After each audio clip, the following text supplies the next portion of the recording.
and a wonderful person. She's the most unique person I've ever met. More spark, more interest in life, overall than anybody else I know. Beatrice is a beautiful, free spirit with discipline. She's so much herself, such a creative person, and it's her creation that has kept her so young.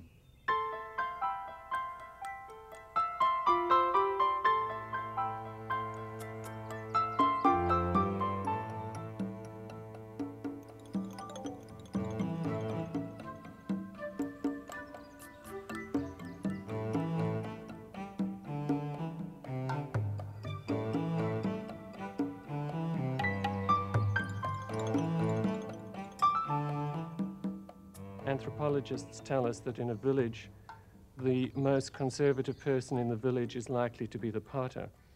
And it's because of the processes. You have to fight with this kiln, you have to fight with the clay.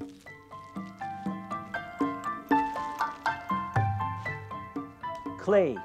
When one thinks of clay, you think of really you're talking about the earth, the most fundamental material. Beatrice stays with the integrity of that material. While she modifies it, she knows always that the clay will have its way. And this is really a representation of a kind of life force that this amazing woman holds in her hands.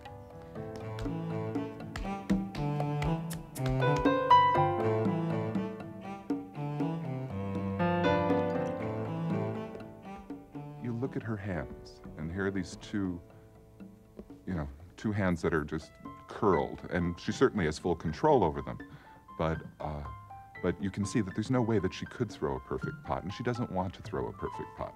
She wants something that looks as though it's been eroded by time, and when she puts the surfaces on them, they particularly look like something you've dug up recently, and you've washed it off, and here's this shimmering, slightly battered piece of pottery.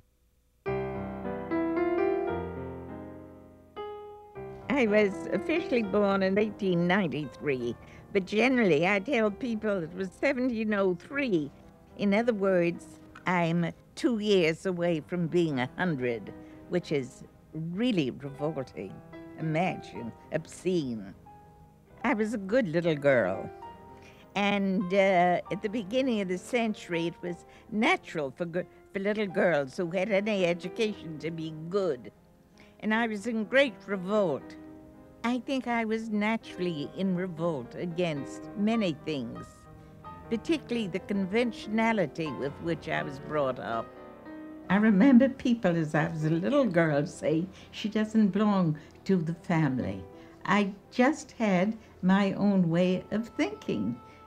I began reading Madame Bovary,